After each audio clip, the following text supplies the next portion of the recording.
नमस्कार, आप सभी का पेशेंस इंग्लिश क्लास में स्वागत है। आज की पोएम है क्लास 10th की फायर एंड आइस। इस पोएम को रॉबर्ट फ्रॉस्ट ने लिखा हुआ है। अब रॉबर्ट फ्रॉस्ट की पोएम बहुत ही पॉपुलर पोएम है, छोटी सी कविता है लेकिन मीनिंग इसकी बहुत ज़्यादा है। फायर एंड आइस पोएम को 1920 में, जैसा कि आप स्क्रीन पे देख पा रहे हैं, 1920 में दिसंबर के महीने में इसको पब्लिश किया गया था और इस पोएम को रॉबर्ट फ्रॉस्ट ने रीपब्लिश करवाया था 1923 में। और 1923 में इनका एक वर्जन आया था जिस पर इनको पुलित्जर प्राइज़ में मिला हुआ था, न्यू हैम्पशायर करके आया था। उसी में ये पोएम दोबारा से रीपब्लिश हुई थी और पहली बार इसे हार्पर्स मैगजीन हुआ करती थी, 1920 में वो रन करती थी उस समय, आज के 100 साल पहले करीब, और उसी में इस पोएम को पब्लिश करवाया गया था। बच्चों, इसमें ध्यान देने वाली बात क्या है कि पोएट रॉबर्ट फ्रॉस्ट इस बिंदु पे विचार कर रहे हैं कि क्या इस दुनिया का अंत होगा। और ये $1 मिलियन क्वेश्चन रहा है दुनिया के लिए कि क्या इस दुनिया का अंत हो सकता है। तो पोएट भी लोगों की तरह इस बात पे विचार कर रहा है कि क्या इस दुनिया का अंत हो सकता है कभी, और विचार करते हुए वो पाता है कि इस दुनिया का अंत यदि कभी होगा तो 2 तरीके से हो सकता है। पहला, आग से। आग का मतलब फायर है, फायर का मतलब है राइजिंग टेम्परेचर से। और दूसरा वो कहता है आइस से। आइस का मतलब है आइस एज से, बर्फ़ के युग से। आपको पता होगा कि जहाँ आज रेगिस्तान है, कभी वहाँ आइस एज हुआ करती थी, मतलब बहुत ठंडा था। और जहाँ इस समय माउंटेन है, वहाँ भी कभी आइस एज हुआ करती थी। तो पोएट बहुत ही गंभीर सवाल पे विचार करते हुए दुनिया के खात्मे के बारे में, यदि दुनिया ख़त्म होनी है कभी, तो इस पर विचार कर रहा है। तो पहले हम लोग इस पोएम को रीडिंग करते हैं, फिर इसको समझने का प्रयास करते हैं। ये सिंबॉलिक पोएम भी है, इसके 2 अर्थ हैं। फायर का मतलब है डिज़ायर और आइस का मतलब है हैट्रेड। तो फायर का अर्थ जहाँ है वहाँ आपको डिज़ायर समझना होगा, और जहाँ आइस लिखा है वहाँ हेट्रेड समझना होगा, मतलब घृणा समझना होगा। तो आइए हम इसको रीडिंग करके समझते हैं।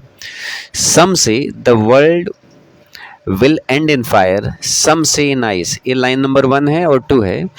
सम से माने कुछ लोग, दुनिया के कुछ लोग, इस प्लैनेट पर निवास करने वाले, रहने वाले कुछ लोग ये कहते हैं कि इस दुनिया का अंत आग से होगा। आग से मतलब राइजिंग टेम्परेचर से होगा। अभी हमारे इन्वायरमेंट का जो लिविंग टेम्परेचर जिसमें हम लोग रह रहे हैं, लगभग 40-45 गर्मी में रहता है। अब की बार गर्मी में लगभग 50 पहुंच गया था। सोच लो कि यदि दुनिया का टेम्परेचर अभी 55-60 डिग्री पहुंच जाए, 75 या 70 डिग्री पहुंच जाए, तो क्या होगा? हमारा सर्वाइवल ही खतरे में आ जाएगा। तो पोएट के कहने का अर्थ यही है कि कुछ लोग कहते हैं कि इस दुनिया का अंत आग से हो जाएगा, अर्थात बढ़ते हुए टेम्परेचर के कारण इस दुनिया का कभी अंत हो सकता है। लाइन नंबर 1 का अर्थ है। लाइन नंबर 2 क्या है कि कुछ लोग दुनिया में ये कहते हैं, कुछ पुस्तकें कहती हैं, कुछ बुक्स कहती हैं, कुछ साइंटिस्ट कहते हैं, कुछ दार्शनिक लोग कहते हैं, कुछ धार्मिक किताबें कहती हैं कि इस दुनिया का अंत हो सकता है कि बर्फ़ से हो, अर्थात बर्फ़ के युग से हो। और आप जान रहे हैं कि बर्फ़ का युग कब होगा? जब इस दुनिया का, इस प्लैनेट का टेम्परेचर बहुत लो हो जाएगा, माइनस में चला जाएगा, -50 डिग्री। जैसे आप देखिए अंटार्कटिक रीजन का टेम्परेचर एवरेजली -50 के आसपास रहता है। -50 की दशा में क्या होता है? वहाँ ग्लेशियर्स हैं और वहाँ किसी भी व्यक्ति का या जानवर का जीवन संभव ही नहीं है, सर्वाइवल वहाँ संभव ही नहीं है। तो दोनों दशाओं में, चाहे टेम्परेचर ज़्यादा हो जाएगा और चाहे बहुत कम हो जाएगा, दोनों दशाओं में इस दुनिया का अंत हो सकता है। तीसरी लाइन पोएट कहता है, from what I have tested of desire. Poet, मैंने आपको बताया ना, फायर का मतलब है डिज़ायर। तो पोएट कहता है कि from what I have tested, from what माने जिसमें से, I have tested of desire, मैंने अनुभव किया है। इसका अर्थ क्या है? I have tested of desire, note कर लीजिए। इसका अर्थ है मैंने अनुभव किया है। आई होल्ड विद दोज, मेरा मत उनके साथ है, मैं उनके साथ खड़ा हूँ। हु फेवर फायर, जो आग का समर्थन करते हैं, जो आग का समर्थन करते हैं। पोएट कहता है जहाँ तक मेरा अनुभव है, मेरा मत उन लोगों के साथ है जो इस दुनिया के अंत के बारे में बात करते हैं कि दुनिया का अंत आग से होगा, राइजिंग टेम्परेचर से होगा। मुझे लग रहा है कि आप समझ गए होंगे। मैं फिर से एक बार, चूँकि ये लाइन टिपिकल लाइन है, ये बच्चों को समझ में जल्दी नहीं आती है। From what I have tested of desire, poet कहता है जिसमें से माने दो तरीके, फायर और आइस में से मैंने समझा है कि इस दुनिया का अंत डिज़ायर से होगा, माने असीमित इच्छाओं से होगा। मैं इस दुनिया के अंत के बारे में पोएट कह रहा है कि उन लोगों के साथ खड़ा हूँ जो आग का या राइजिंग टेम्परेचर का समर्थन करते हैं।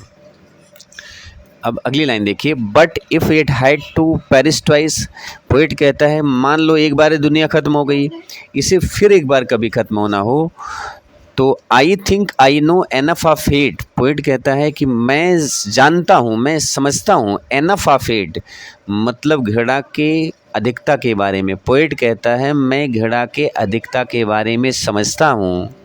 To say that for destruction ice, जहाँ तक बर्फ से विनाश का सवाल है, इज़ आल्सो ग्रेट वह भी महान है। पोएट कहता है जहाँ तक मैं घड़ा की अधिकता के बारे में समझता हूँ और बर्फ़ से विनाश के बारे में समझता हूँ, इज़ आल्सो ग्रेट यह कारण भी अपने आप में महान होगा। एंड वुड सफाइस और यह भी कहीं ना कहीं दुनिया को समाप्त करने के लिए पर्याप्त होगा। सफाइस यहाँ एक शब्द आया, SUFFICE, इसका अर्थ होता है पर्याप्त मात्रा में। ये वर्ब है और इसका एडजेक्टिव फॉर्म होता है सफिशिएंट। तो आप लोग सफिशिएंट से परिचित होंगे, आप में से बहुत लोग इसको भी जानते होंगे, लेकिन यहाँ कन्फ्यूजन होती है।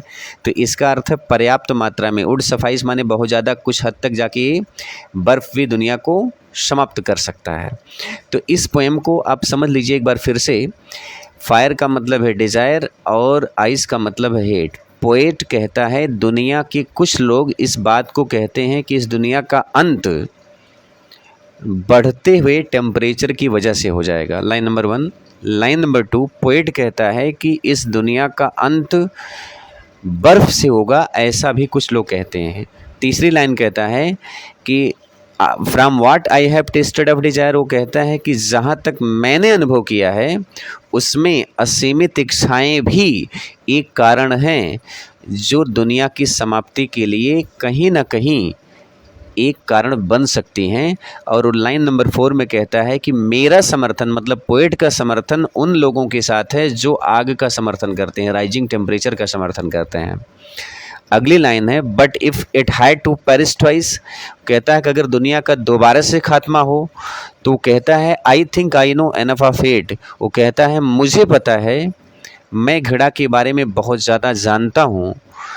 यह भी to say that for destruction ice, तो विनाश के लिए बर्फ़ भी इज़ आल्सो ग्रेट, बर्फ़ भी बहुत महान कारण हो सकती है, बहुत बड़ा कारण हो सकती है। एंड वुड सफाइस और दुनिया की समाप्ति में इसका भी बहुत ज़्यादा योगदान हो सकता है। तो पोएट के कहने का सेंस क्या है, इसमें सिंबॉलिक पोएम है। वो कहता है व्यक्ति को अनंत इच्छाओं से बचना चाहिए। आज अगर आप दुनिया पे दृष्टि डालेंगे या देश में दृष्टि डालिए, आप कहीं भी अपना मत दीजिए तो आप पाएंगे अधिकांश झगड़ों का, लड़ाइयों का या इन्वायरमेंट को नुकसान पहुंचाने का कारण असीमित इच्छाएं हैं, व्यक्ति की असीमित इच्छाएं हैं। और जहां तक दूसरी बात वो कर रहा है हेट या आइस की, उसमें भी वह अपने मत को बहुत ही क्लियरली रख रहा है कि हमारी जीलसी मतलब ईर्ष्या, द्वेष, घृणा, ये भी ऐसे कारण हैं जो दुनिया के खात्मे का कारण कभी बन सकते हैं। बहुत ही छोटी सी पोएम है लेकिन इसकी मीनिंग बहुत ज़्यादा ब्रॉड है। आप इसको अगर वर्ल्ड के एस्पेक्ट में देखेंगे तो आप काफ़ी हद तक समझ जाएंगे कि दुनिया में जो देशों की लड़ाइयाँ हैं क्यों हो रही हैं। तो आज की पोएम में इतना ही, फिर मिलते हैं अगले चैप्टर के साथ। आप सभी का धन्यवाद।